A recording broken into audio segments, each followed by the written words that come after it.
9 мая 1945 года для людей впервые прозвучало почти забытое слово «мир». Именно тогда страна узнала о подписании акта о безоговорочной капитуляции вооруженных сил Германии. Ингушетия, как и вся Россия, празднует этот день с размахом. В Назрановском районном доме культуры сегодня звучат только песни военных лет. Мухаммад Амирханов исполняет композицию «Катюша».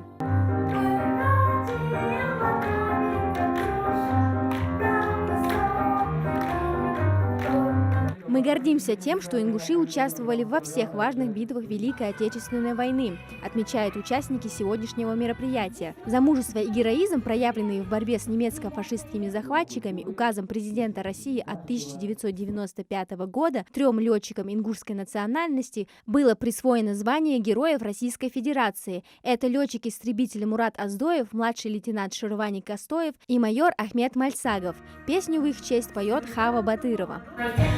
Ходил на войну, за родину шел воевать, и бывшую сердце весну никто не хотел убегать.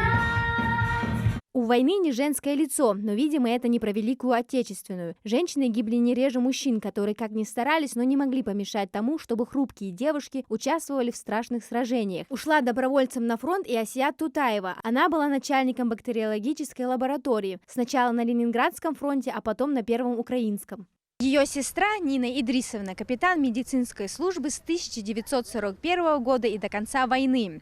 Женщина отдавала все силы своему делу, за что ее уважали раненые. Большим авторитетом она пользовалась и среди своих коллег. Нина получила ряд благодарностей за несением в личное дело и была награждена медалями за оборону Кавказа и за победу над Германией в Великой Отечественной войне. Зрителями песнями военных лет порадовали и артисты Ингушетии Заира Алхоева, Амир Пугоев, а также воспитанники вокального кружка под руководством народного артиста Республики Ингушетия Артура Хулагова, Амина Кусиева, Ева Евлоева и Белла Бекова. Последняя же исполнила песню советской рок-группы «Кино» «Кукушка».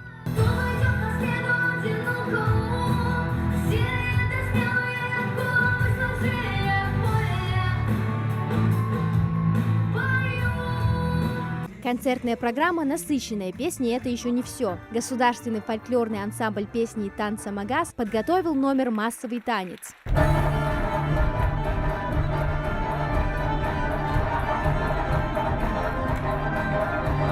День Победы – это день, который напоминает нам о цене свободы. Война коснулась каждой семьи. Мой отец воевал в 1942 году. Он получил ранение, воевал под Ростовом, получил ранение и воевал с ним в одной дивизии, служил великий человек, я считаю, нашего народа, это Туган Хаджимухович Мальсагов, именем которого назван наш музей славы. Сегодня мероприятие ко Дню Победы стало настоящим уроком патриотизма для молодого поколения. Школьники в гимнастерке не только почтили память героев, но и показали, что они готовы быть достойными наследниками Победы. Амина Зязикова, Сулейман Костоев, Магаз 24.